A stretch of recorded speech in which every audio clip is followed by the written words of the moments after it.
enfermedad inflamatoria de carácter crónico, que tiene trastornos inmunológicos, o sea, está dentro de las enfermedades que nosotros definimos como inmunomediadas, y esta enfermedad tiene cambios genéticos, o sea, las personas tienen que tener genes que predispongan para la enfermedad, pero eso no basta para producir la enfermedad. Tiene que haber Bien, también cambios epigenéticos que lleven a la alteración de esa función de la inmunidad, y esto lo que hace es lo que vemos en la piel, que bien. los queratinocitos, que son las células de la piel, se activen y se genere mucho más rápido que en una piel sin psoriasis. Bien, o sea, los síntomas a veces aparecen en la piel, pero no siempre. No, los síntomas siempre aparecen en la piel. Ah, Hay un bien. muy, muy bajo porcentaje que puede aparecer de inicio en las articulaciones, pero Ujú. es muy, muy bajo. O sea, básicamente es una enfermedad dermatológica que se expresa en la piel, Bien, pero no involucra solo la piel, perfecto. porque la psoriasis está acompañada de un montón de comorbilidades. ¿Qué es esto? Las comorbilidades son situaciones de enfermedad que acompañan a la enfermedad principal. Por ejemplo, sabemos que los pacientes con psoriasis tienen mayor predisposición a ser hipertensos, a tener trastornos cardiovasculares, a tener ACV, a tener diabetes, a tener Ujú. trastornos de peso, a tener síndrome cardiorrenometabólico. O sea, es una enfermedad de la piel, Bien, sí, y de las articulaciones, pero que tiene otro montón de comorbilidades, y expresión de otras enfermedades sistémicas, claro. ¿sí? Y los síntomas que aparecen en la piel, ¿es la picazón esta que conocemos? ¿Es como granitos? Vos lo mencionaste recién con un No, nombre más no, no, no. técnico. Sí, en realidad son como parches o placas de piel roja, Ujú. con escamas blanquecinas, con aspecto de piel muy seca.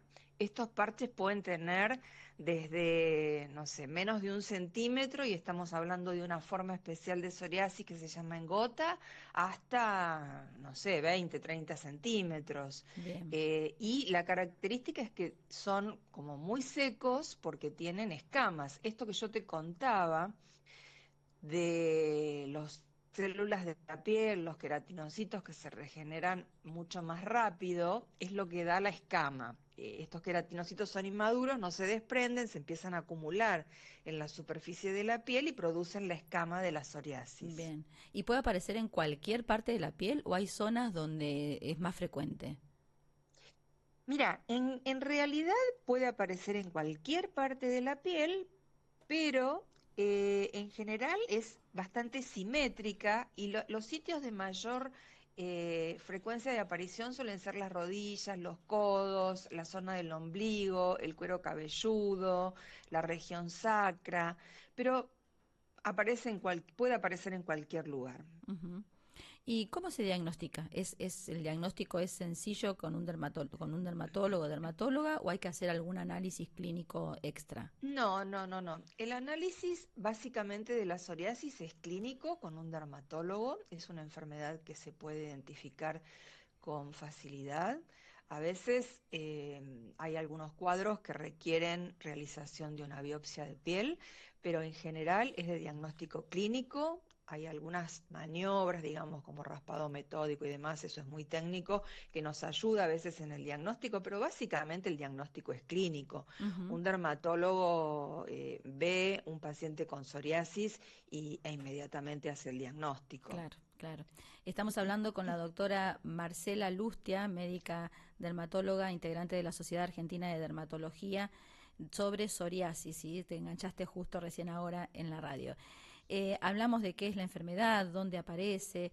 ¿Aparece más frecuentemente en alguna edad, Marcela, o en varones, mujeres, o esto es indistinto?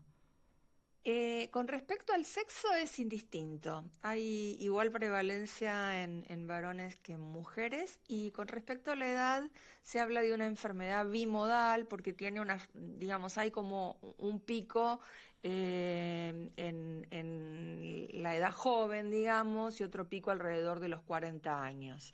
Ujú. Pero en realidad puede aparecer a cualquier edad.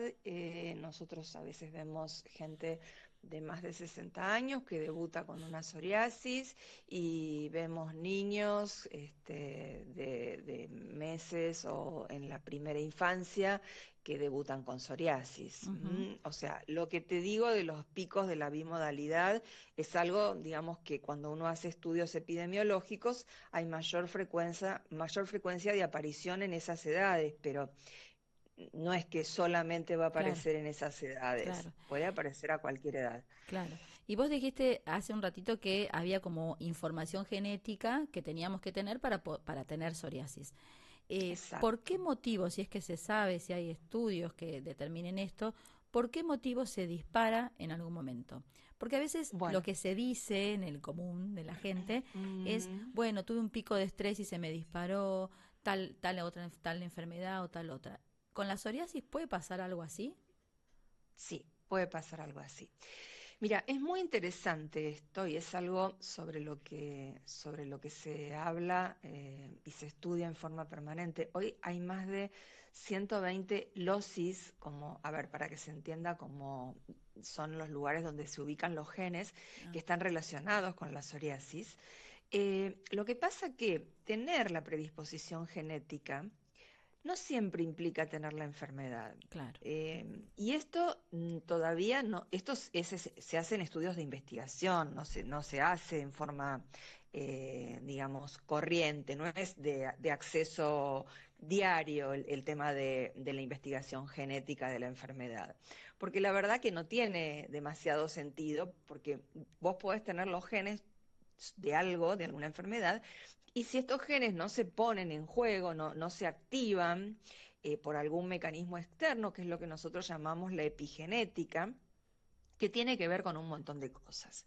La epigenética tiene que ver con la forma de vida, tiene que ver con el estrés, tiene que ver con la dieta, dietas poco saludables, con muchos alimentos ultraprocesados, tiene que ver con el hábito de fumar, tiene que ver con la ingesta de alcohol, tiene que ver con el sobrepeso, tiene que ver con no hacer actividad física, o sea, toda esa epigenética es lo que en algún momento, y el estrés, por supuesto, puede desencadenar la enfermedad, ¿sí? ujú, Pero bueno, nos pasa muchas veces que van al consultorio un paciente, digamos, y uno hace el diagnóstico en ese momento y pregunta, bueno, en su familia, abuelos, tíos, padres, madre, hermanos, ¿alguien con psoriasis? No, nadie. Bueno, probablemente en esa familia había alguien con la predisposición genética, o puede que no, porque también hay lo que se llaman mutaciones frescas, que es en ese primer paciente. claro. Y a lo mejor había una predisposición genética, pero la epigenética nunca hizo Claro, que que se se disparara, expresara, ¿no? claro, claro, Exactamente. Y el claro. estrés es uno de los factores desencadenantes. Las infecciones también. Sí, bueno, a veces es como que, bueno, es muy difícil, lo hemos charlado incluso acá con nuestros compañeros, es muy difícil vivir sin estrés, pero mencionaste también el alcohol, el tabaco, la actividad física, la alimentación, todas esas cosas Ujú, sí en ujú, parte ujú, dependen de ujú. nosotros como más directamente, ¿no? El tabaco Exactamente, hace mal para todo, exactamente. no hay ya más estudio Ujú. científico que no hace falta hacer más estudios científicos ya casi. Sí, pero bueno, es muy complejo Mm, porque bueno, hay mucha presión además de tabacaleras y demás, y es muy claro, difícil erradicar el tema del tabaco. ni hablar. Además es una adicción, entonces Ujú, como todas las adicciones es muy difícil, pero nosotros aconsejamos en aquellos pacientes que fuman y que en general el hábito del tabaco hace que la enfermedad sea más severa, tratamos de hacer tratamientos de cesación tabáquica. mira vos. Bien, o sea que también el Recomendamos tratamiento, esto. claro, o sea que el tratamiento cuando uno tiene psoriasis es también integral, ¿no? No solamente, si Es bien supongo que se debe ir directamente a la parte afectada para aliviar la picación la picazón o la molestia, también debe ser como una cosa más íntegra. Es un tratamiento holístico, o sea, Claro, uno es dermatólogo, ve la piel, pero exacto. básicamente es médico y nosotros todos tenemos formación clínica, pero además yo quiero resaltar algo que por ahí es difícil de expresar.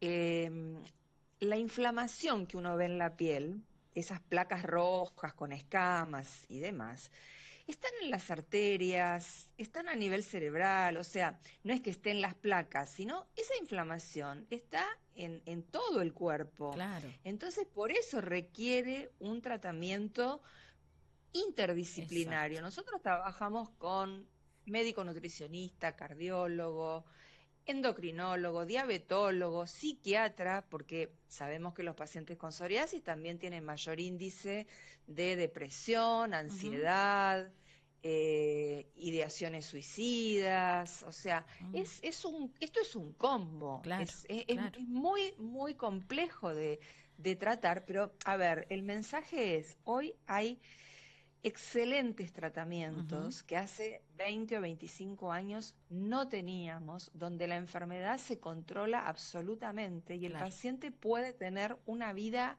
absolutamente saludable, plena. bien, Ese es el mensaje fundamental, o claro. sea, saber la gravedad de la enfermedad, pero también que esto puede ser controlado. Exactamente, esa es la idea, ¿no? Por eso la campaña de educación e información, porque sabemos poco. Y lo poco que sabemos, a veces lo sabemos mal, porque, por ejemplo, ¿que se contagia? No, no se contagia, claramente, No, no hay se que decirlo. contagia. No No, se no, contagia la no, no, psoriasis. no se contagia. No se cura tampoco, porque es una enfermedad crónica. Pero esto que acabas de Bueno, decir es central, ujú. porque sí se puede tener una buena calidad de vida. Se puede vivir sin lesiones, se puede vivir con la piel totalmente aclarada y sana. Y Perfecto. esto de que no se cura, bueno, estamos en camino de. Ah, bien. Estamos en camino de, sí, porque hoy hablamos de intervención temprana, cuanto más rápido se consulte, hablamos de intervención temprana cuando uno comienza un tratamiento antes de los 2 años de haberse hecho el diagnóstico, y la probabilidad de no volver a tener brote es más alta. Esto es Bien. muy interesante. Mira, yo estuve ahora en septiembre en el Congreso Europeo de Dermatología. Esta noche justamente voy a dar una charla sobre esto. Y bueno, el planteo es, ¿curaremos esta enfermedad como otras enfermedades inmunomediadas en algún momento? Y seguramente sí, porque además no están todavía disponibles, pero hay estudios para terapias celulares. O Genial. sea, digamos, hoy todavía no podemos decir que se cure, pero bueno, es un interrogante. No, y aparte tenés una mirada súper esperanzadora también para los pacientes con psoriasis. Me preguntan, Absolutamente. Marcela, Ujú. si hay que tener algún cuidado extra con el sol cuando somos pacientes con psoriasis. No, en realidad casi el 90% de los pacientes con el sol mejoran su enfermedad, Ah, mira, pero hay que tener el cuidado de no exponerse en horario pico, con protección solar. Es más, nosotros tenemos como recurso terapéutico la fototerapia, que es UVB de banda angosta, o sea, un tipo de radiación que da el sol, pero digamos, hecho en lugares especiales que se dedican a este tipo de tratamientos y funciona muy bien. O sea que hay casi el 90% de los pacientes con el sol suelen mejorar su enfermedad. genial. Bueno, Marcela, la verdad que ha sido súper clara y ojalá que desde este espacio también podamos contribuir a brindar, a acercar esta información que nos la diste vos como especialista en dermatología y en psoriasis puntualmente. Así que, bueno, muchísimas gracias por este contacto. Bueno, no, gracias a ustedes porque justamente lo que vos dijiste, el 29 de octubre es el día que se ha elegido y en el mundo hay más de 125 millones de personas con psoriasis en el Mm, mundo. En nuestro país, más de 500.000. Es el día que se ha elegido para dar entidad a la enfermedad y para concientizar a la gente acerca de la importancia de la consulta y el tratamiento. ¿M? genial. Bueno, muchísimas gracias, Marcela, que tengas lindo No, día. muchas gracias a ustedes por convocarme. Gracias, Hasta ¿eh? luego. Hasta luego. Bueno, qué Mm. interesante, ¿no, Cristian? ¿Cuánta ¿Cuántas cosas que no cosa? sabíamos? Sí, lo del sol me re llamó la atención. Sí, yo dije lo primero, ¿no? Tipo Drácula. Sí, claro, Y vos sabés que hace un tiempo conocí a, seguramente te acordás, Silvia Fernández Barrio, por supuesto. que es una referente de este tema. Ella es Ah, mira. la presidenta de la Asociación Civil para el Enfermo de Psoriasis Ah, mira. y que ha luchado mucho. Y una vez me la encontré en una clínica, estábamos los dos con distintas cosas y nos quedamos charlando de eso. Y hace muchos años, ha trabajado muchísimo y sigue siendo la presidenta de esto. Y Mira. bueno, casualmente ayer le hacían notas Ah, también mira, no, no, por no, el no, no tema. me Y enteré. hablaba de esto que marcaba que no es una enfermedad de la piel, sino que se ve en la piel, que es lo primero Claro, que aclaró la claro. dermatóloga. Es mucho más compleja. Vos fíjate que dice que hasta hay Las más niveles de... arterias. Ah, Sí, pero que hay niveles de depresión y hasta de altos niveles de suicidio. Hay exacto. gente que tiene ¿Por qué? psoriasis. Porque Bravo. la gente con psoriasis, al estar evidentemente Claro. marcada, Sí, sí, también sí, hay como un proceso, como una cosa de estigmatización, de sí. discriminación, de, ay, Exacto. no, no, mejor me corro, no te toco, no te abrazo, no te, viste. En nuestro flyer hay un dibujito que me gustó y por eso lo puse, que se están abrazando, Claro. están las manchitas en la piel, pero dice, bueno, la psoriasis no No contagia, contagia. no contagia. Y está buenísimo saber esto. Así que bueno, genial, genial que hayamos podido hablar de esto. Bueno, y otra cosa que traigo para hoy. A ver, la segunda parte. La segunda parte de la columna. Mañana, día de, bueno, acá todo ambientado con Halloween, Sí. día de brujas. Bueno, en esta parte del programa vamos a hacer un poquito de historia. Ajá. A ver, no es tan científico, Bien. pero, pero sí es muy interesante porque hay una posibilidad de asociar a las brujas Sí. con la salud. Ajá. Bueno, ¿cómo sería esto? Para dar respuesta a esto vamos a tener que viajar un poquito en el tiempo, un poquito bastante, porque nos vamos a ir a la Edad Media, Ajá. nos vamos a ir siglos atrás, siglos XIII, XIV, XV, ¿sí? Sí. Hereje, hoguera, imagínate toda esa situación Claro. medio dramática. Y el ejemplo que voy a dar para graficar esto es muy claro. Si algo hicimos siempre las mujeres, o tenemos la posibilidad física de engendrar vida y de parir. Claro. Ahora, ese proceso que trae vida al mundo no siempre fue considerado como algo natural o placentero. Incluso hoy todavía no sé si es tan placentero en el sentido de que hay un poco de dolor físico. Mira, Pero en esta época de la que te hablo, siglos atrás, fue representado a través de dibujos, pinturas, como algo muy caótico, con muchos sufrimientos, sangriento también, Claro, doloroso, ¿viste? Y te digo que hasta hace años, no hace tantos mucho, años, Sí, es verdad. no hay que irse a la Edad Sí. Media. Pero bueno, ¿quiénes ayudaban a las mujeres a parir en ese momento histórico? Otras mujeres. Otras mujeres que eran conocidas como, bueno, las parteras, pero que tenían una sabiduría asociada al conocimiento popular, a la práctica propiamente dicha, Claro. a que me lo contó mi abuela y fue como transmitido de generación en generación. No tenían posibilidad de estudio. Fíjate que en aquel momento, aún en este, siempre hago como, pero bueno, en aquel momento más, ni siquiera estudiábamos las mujeres. O Claro. sea, era imposible. Entonces, esas mujeres que ayudaban a otras mujeres a traer vida al mundo, podían ser vistas o como expertas o como figuras sospechosas. O sea, el conocimiento femenino de ser partera y sanadora fue considerado sospechoso e incluso ilegal, y convirtió a las mujeres, o las ubicó, en el centro de persecución de la Inquisición.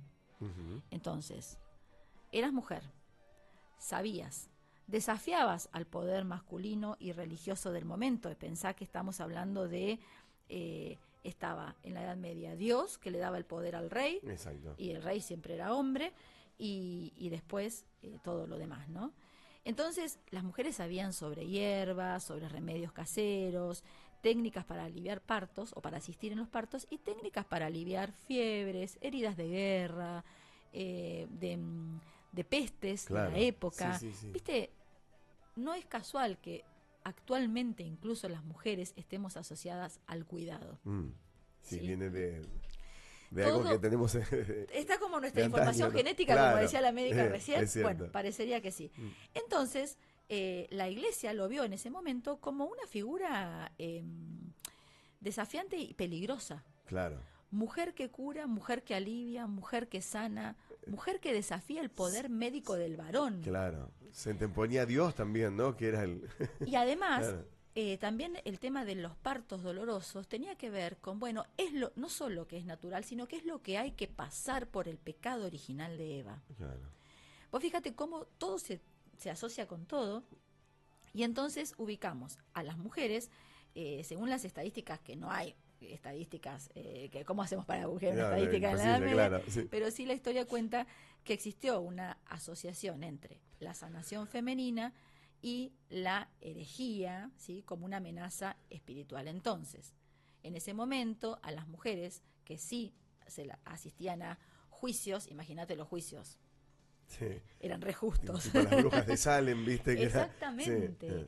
Esos juicios hicieron que se las persiguieran, que se las atrapara, y que ante la falta de respuesta, porque tampoco tenían ganas de escuchar sus respuestas, estas mujeres, muchas miles de mujeres, fueron asesinadas Claro. en la hoguera o en la plaza pública, digamos, por curar. Entonces, nada, vamos a homenajear Sí. en algún sentido a estas mujeres que a lo largo de la historia se han acercado a la posibilidad de calmar el dolor físico, de acompañar, de ayudar y un poco, bueno, reivindicar estas brujas, ¿no? Sí, desde ya. Que no tenían ningún poder especial más que el conocimiento de la tradición pasado de generación en generación. Tal cual. Y que hoy, siglo XXI, en algún sentido, estamos volviendo a aquellas prácticas más naturales, Sí, es verdad. más del tecito de manzanilla, ¿viste? Te curo el empacho. Claro. No es muy científico que digamos, Cero, pero bueno, algo ocurre, dicen, ¿no? pero si se te pasa el dolor, Claro, bienvenido. todo es bueno. Claro. Así que, bueno, en esta semana de brujas me pareció que estaba bueno poder mencionar a estas mujeres sanadoras que fueron parteras en su momento, pero que fueron quizás como Estigmatizadas. sí, y que fueron sostén, y bueno, como siempre, o como tantas veces en la historia de la humanidad, nos falta bastante humanidad, pero bueno, se juzga o se condena aquello que hace bien. Es verdad. Sí. Así que bueno. Que desafían lo establecido y el poder, sobre todo. Exactamente. ¿No? Y eso Bien. hicieron las brujas De aquel entonces. de Europa, ¿no? Porque Claro. estamos hablando siempre Sí, sí. con una mirada eurocéntrica. Todavía no se conocía lo que pasaba acá. Imagínate cuando vinieron acá los conquistadores, Claro. conquistadores, entre Sí. comillas, lo que hicieron, ¿no? Así que bien. Bien, Cristian. Tema interesante el de hoy, me gustó. Re interesante. Y me gustó el tema psoriasis, sobre todo porque, lo decía recién la doctora, 500.000 personas solo en la Argentina. Sí. Es un montón. Es y un montón. bueno, cuando me ha tocado trabajar con compañeros que poseen o que padecen la enfermedad, y la verdad que es complejo, más allá de lo estrictamente médico, es lo que vos referías también, a lo que Sí. se ve, lo que genera. La vergüenza, Sí, ¿viste? sí, Esta sí, sí. sensación de sentirse avergonzado por tener un cuerpo con alguna característica, bueno, y que por ahí no lo podés cambiar. Bueno, la verdad que está buenísimo que afortunadamente, ¿no? La ciencia avanza, acá no hay ninguna brujería de por medio. No, acá claro. todo- Que los temas se visibilicen y se hablen es importantísimo, ¿no? Exacto, porque también bajás barreras, digamos, Desde ¿no? ya. Aniquilás, o sea, Sí, ¿no? sí, sí. Sacás la barrera que te impide acercarte al conocimiento. Así que bueno, Bien. Cris, ha sido todo por hoy y vamos a venir con un re buen tema de la semana que viene. Ajá.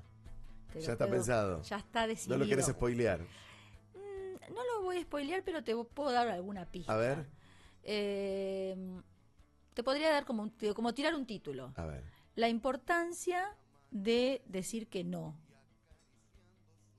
Ajá. a nuestros hijos.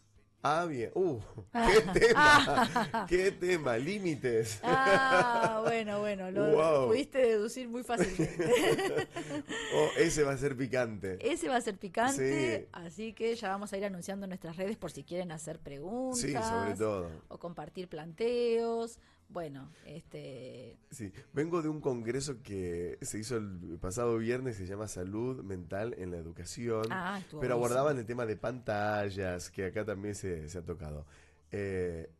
Casi que todas las preguntas eran docentes, que la mayoría, y otras, cómo establecer los límites y quitar pantallas, cómo dominar a los peques, ¿no? Que es dificilísimo.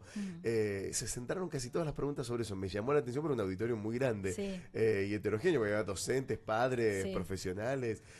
Así que va a ser muy picante. El problema es de los padres, definitivamente. No, desde ya. El problema es nuestro. Cuando vos, mirá, si a nosotros cuando nos decían que no, lo íbamos a desafiar. A veces desafiábamos y así nos iba. No. Entonces, bueno, ni un extremo ni en otro, ¿no? Pero, ¿por qué nos cuesta tanto a los papás decir, mira, no, mi amor, esto no, hasta acá sí, y hasta danos acá herramientas, no. por favor, en la próxima columna. Vamos Queremos herramientas para ver qué podemos hacer. Claro.